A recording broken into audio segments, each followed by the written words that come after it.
ഇസ്രയേലിൻ്റെ പ്രതിസന്ധി. ഏവർക്കും സ്വാഗതം, സുപ്രഭാതം, നമസ്കാരം. 6 മാസങ്ങൾക്ക് മുൻപ് ഞാൻ നടത്തിയ ഒരു പ്രസ്താവന ഈ സമയത്ത് നിങ്ങളെ ഒന്ന് ഓർമ്മിപ്പിച്ചുകൊണ്ട് ഇപ്പോൾ സ്ഥിതി ചെയ്യുന്ന സാഹചര്യത്തെപ്പറ്റി ശ്രദ്ധേയമായ ഒരു യാഥാർത്ഥ്യം ഒരുമിച്ച് ചിന്തിക്കുക എന്നത് ഈ വീഡിയോയുടെ ഏക ലക്ഷ്യമാണ്. അന്ന് ഞാൻ പറഞ്ഞത്, തങ്ങൾക്ക് സംഭവിച്ച വലിയ ഒരു അനീതി, ഒരു അക്രമം, അത് കൈകാര്യം ചെയ്യുന്ന വിധം തികച്ചും അനാരോഗ്യപരമാകുന്നു എന്നതുകൊണ്ട് യഹൂദന്മാർ താൽക്കാലികമായ അവരുടെ കോപം അണപൊട്ടി ഒഴുകത്തക്കവണ്ണമുള്ള ഒരു സാഹചര്യം സൃഷ്ടിക്കുന്നതിൽ വിജയിച്ചു, അല്ലെങ്കിൽ അതിനുള്ള അവസരം കൈവരിച്ചു. എങ്കിലും ഭാവിയിൽ ഇത് അവർക്ക് വലിയ വിനയായിത്തീരും, അവരുടെ നിലനിൽപ്പിനെ തന്നെ അപകടത്തിലാക്കാനുള്ള സാധ്യത ഇതിലുണ്ട് എന്ന് അന്ന് ഞാൻ സൂചിപ്പിച്ചിരുന്നത് നിങ്ങൾ ഓർത്തിരിക്കും എന്ന് കരുതുകയാണ്. ഞാൻ ആ ആശയം വീണ്ടും ആവർത്തിക്കുകയാണ്. ഞാനത് ആത്മാർത്ഥമായി വിശ്വസിക്കുന്നു എന്നതുകൊണ്ട് തന്നെ.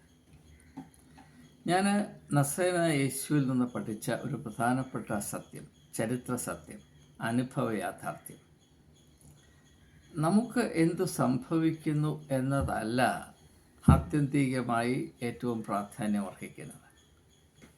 നാം ഈ ലോകത്തിൽ വസിക്കുമ്പോൾ അപൂർണതകളുടെയും അപാകതകളുടെയും അപകടങ്ങളുടെയും അനീതികളുടെയും ഈ ലോകത്തിൽ നാം വസിക്കുമ്പോൾ ന്യായമായും പല വിധത്തിലുള്ള അനുഭവങ്ങൾ നമുക്ക് ഉണ്ടാകും. അത് അനിവാര്യമാണ്. എന്നാൽ നാം ആരാകുന്നുവെന്നും നമ്മുടെ ഭാവി എന്താകുന്നു എന്നും തീരുമാനിക്കുന്നത് നമ്മൾക്ക് സംഭവിച്ചു കൊണ്ടേയിരിക്കുന്ന അല്ലെങ്കിൽ സംഭവിക്കാവുന്ന അനീതികളോ അത്യാഹിതങ്ങളോ അല്ല. നാം എപ്രകാരം അവയോട് പ്രതികരിക്കുന്നു, ഏത് കാഴ്ചപ്പാടിൽ നാം അവയെ മനസ്സിലാക്കുകയും കൈകാര്യം ചെയ്യുകയും ചെയ്യുന്നു എന്നുള്ളതാണ്.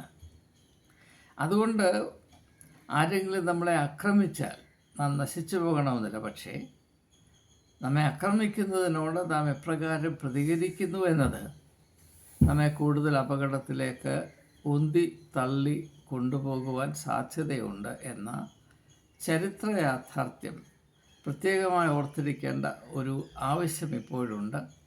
ഇതങ്ങ് ദൂരെ ഗാസയിൽ നടക്കുന്ന, അല്ലെങ്കിൽ ഇസ്രയേലും ഇറാനും തമ്മിൽ നടക്കുന്ന സംഘർഷങ്ങളുടെ മാത്രം പ്രശ്നമല്ല.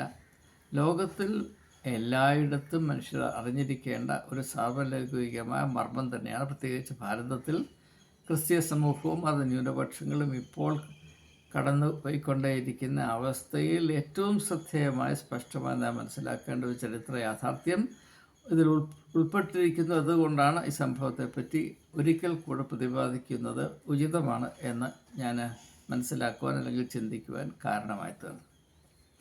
നമുക്ക് ആ വിഷയം കുറച്ചുകൂടെ മനസ്സിലാക്കാം. ഇസ്രയേലിനെ സംബന്ധിച്ചിടത്തോളം അവരുടെ അവസ്ഥ വളരെ പ്രത്യേകതയുള്ളതാണ്. ഒരു കൊച്ചു രാജ്യം, അതിന് ചുറ്റും അവരുടെ ശത്രുതാ മനോഭാവത്തിൽ വസിച്ചിരുന്ന, അതിന് കാലക്രമേണ മാറ്റങ്ങൾ വന്നുകൊണ്ടേയിരിക്കുന്നുവെങ്കിലും കാര്യമായ മാറ്റം യഥാർത്ഥത്തിൽ സംഭവിക്കാത്തൊരവസ്ഥ. അതുകൊണ്ട് തന്നെ വളരെ അസുരക്ഷിതാവസ്ഥയിൽ കഴിഞ്ഞുകൂടേണ്ട ഒരു ചെറിയ ജനം, വളരെ ചെറിയ ജനം, ലോകത്തിലെല്ലാം കൂടെ 1.5 കോടി യഹൂദന്മാരേ ഉള്ളൂ. ലോകത്തിൽ മുഴുവനും കൂടെ 1.5 കോടി യഹൂദന്മാരേ ഉള്ളൂ എന്ന് പറയുമ്പോൾ, ഇപ്പോൾ കേരളത്തിൽ 3.7 കോടി മലയാളികളുണ്ട്. അപ്പോൾ എത്ര ചെറിയൊരു ജനതയെപ്പറ്റിയാണ് നാം സംസാരിക്കുന്നതെന്ന് അറിയാൻ വളരെ എളുപ്പമാണ്.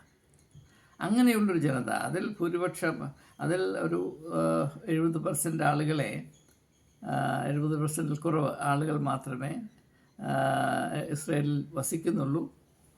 അങ്ങനെയുള്ള ചെറിയ ജനം അവരെപ്പോഴും അനിശ്ചിതാവസ്ഥയിലായിരിക്കും എന്നത് നമുക്ക് ഊഹിക്കാവുന്നതേ ഉള്ളൂ.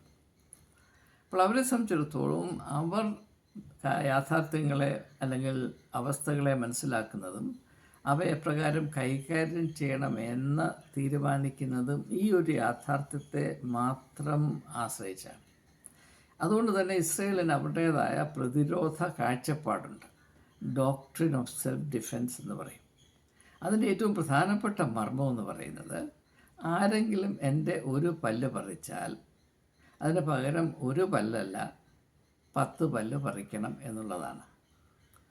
മോശ നൽകിയ നിയമം ഒരു പല്ലിന് പകരം പല്ല് എന്നായിരുന്നു, അല്ലെങ്കിൽ ഒരു കണ്ണിന് പകരം കണ്ണ് എന്നായിരുന്നുവെങ്കിൽ, യഹൂദൻ അവൻ്റെ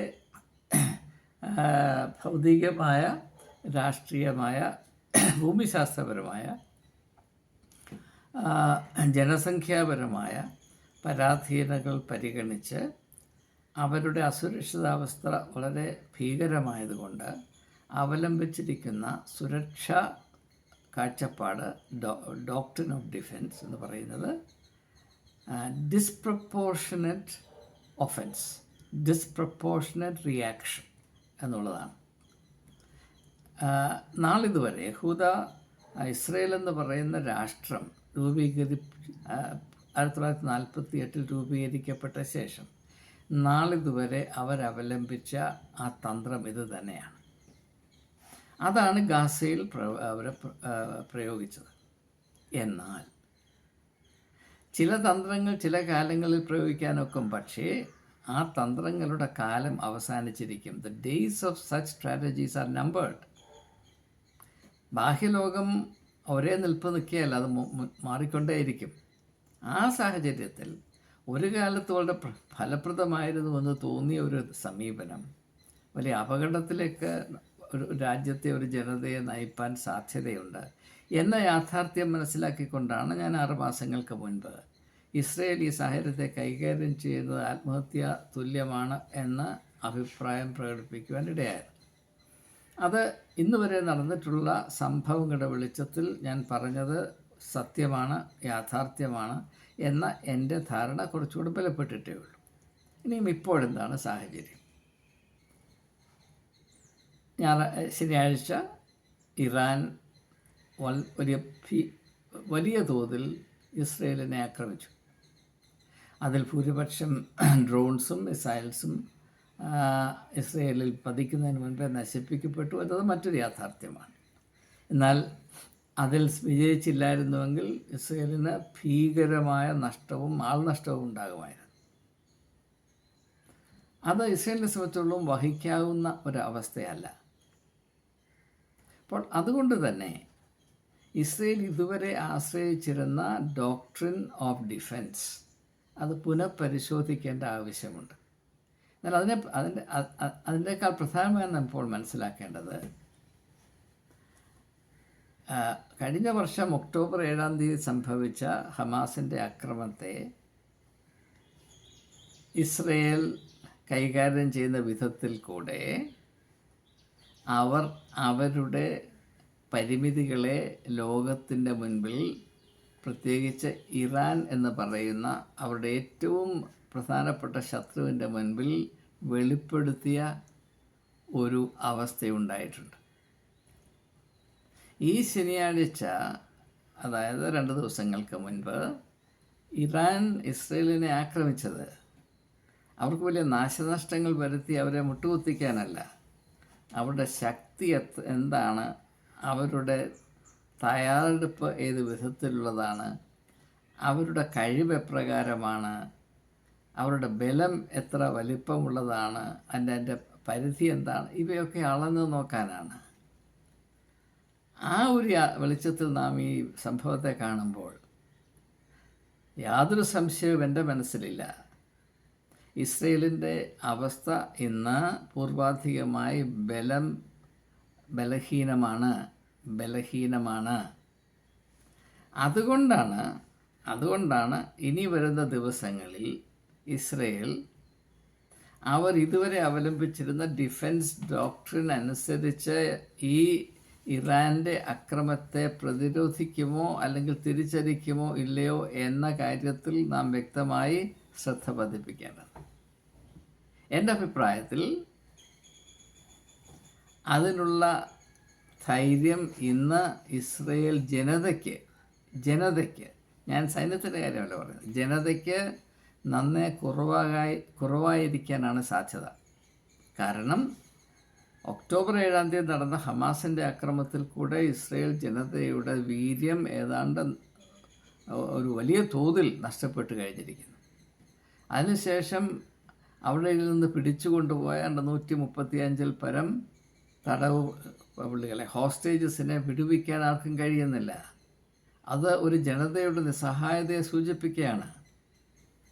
സൈന്യമുണ്ട്, അവർക്കെട്ടി അടിക്കുന്നു, ഗാസയിൽ വലിയ നാശനഷ്ടം വരുത്തുന്നു. അതുകൊണ്ടൊന്നും നഷ്ടപ്പെട്ടു പോയ, ഇപ്പോൾ അടിമത്വത്തിൽ കഴിയുന്ന, ഏത് നിമിഷത്തിലും അവരുടെ ജീവിതം അപകടത്തിലാകുമെന്ന ഭീതിയിൽ കഴിയുന്ന 135 പരം യഹൂദന്മാർക്ക്, സ്ത്രീ പുരുഷന്മാർക്ക്, കുട്ടികൾക്ക്, വയോധികർക്ക് യാതൊരു ആശ്വാസവും ഉണ്ടാകുന്നില്ല.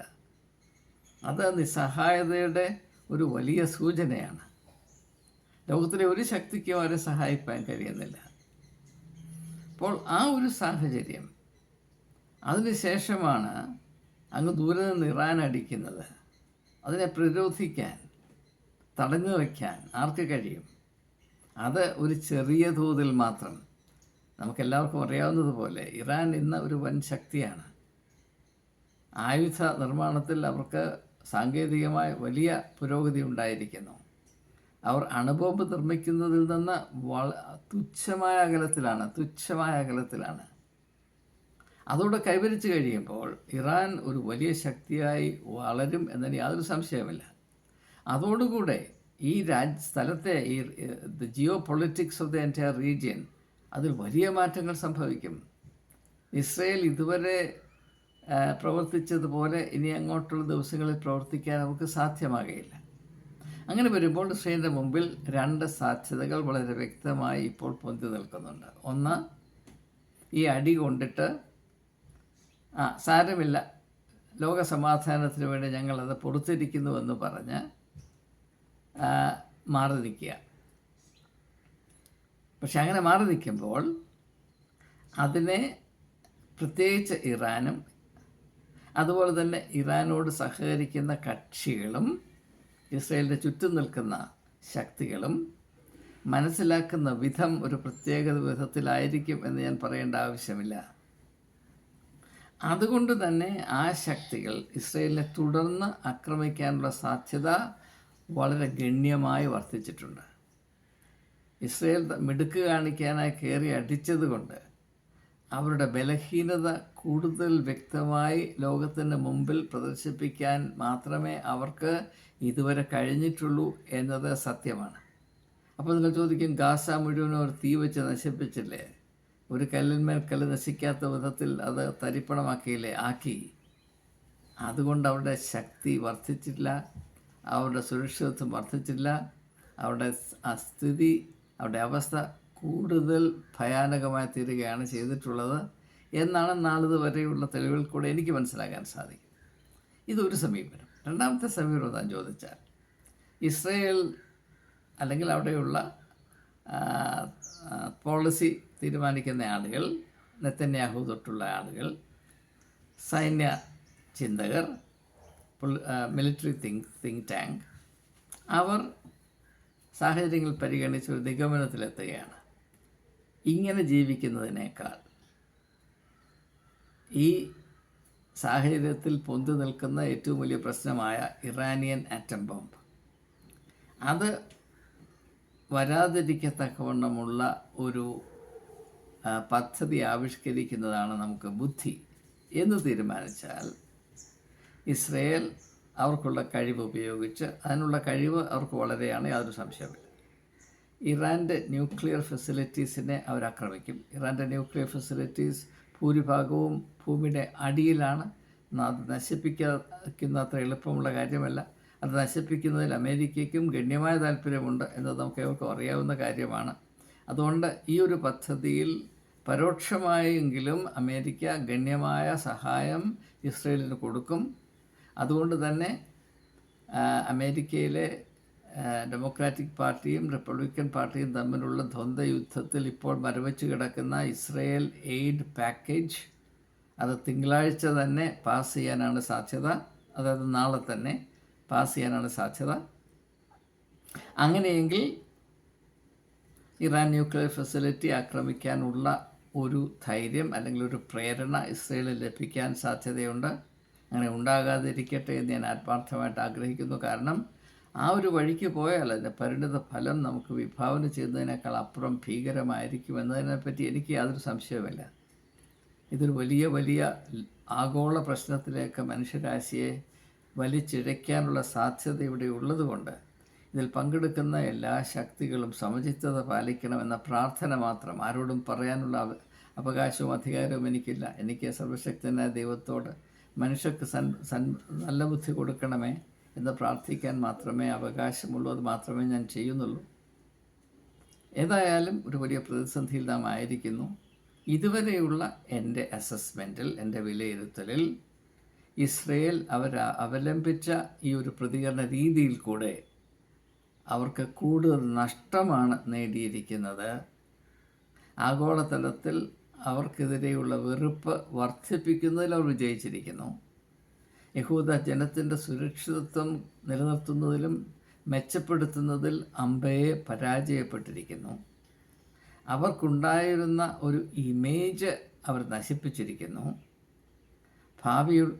ഇനിയുള്ള കാലങ്ങളിൽ അവരുടെ സുരക്ഷിതത്വം കൂടുതൽ ബലഹീനമായി തീരത്തക്കവണ്ണമുള്ള, അതിന് മാത്രം സഹായിക്കുന്ന ഒരു regional politics, geo politics, military political situation ഉണ്ടാക്കുന്നതിൽ അവർ വിജയിച്ചിരിക്കുന്നു.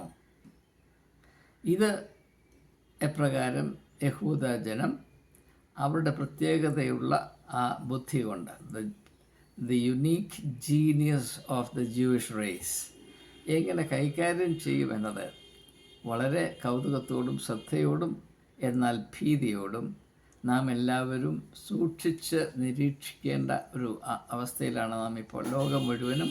അതുകൊണ്ടിപ്പോൾ ഈ ഒരു ഭാഗത്തേക്ക് ശ്രദ്ധ തിരിച്ചിരിക്കുന്നു. അത് ന്യായമാണ്. ഞാനും അപ്രകാരം തന്നെ അത് ശ്രദ്ധിക്കുന്നുണ്ട്. ഈ ചിന്തകൾ നിങ്ങളുടെ പരിഗണനയ്ക്ക് സമർപ്പിച്ചുകൊണ്ട് ഈ ഒരു സംഭവത്തിൽ നിന്ന് ഭാരതം എന്ത് ബുദ്ധിയാണ് പഠിക്കേണ്ടത് എന്നതിനെപ്പറ്റി ഏവരും ചിന്തിക്കണം എന്നുകൂടെ അഭ്യർത്ഥിച്ചുകൊണ്ട് വാക്കുകൾ ഉപസംഹരിക്കുന്നു. ഏവർക്കും എൻ്റെ നമസ്കാരം.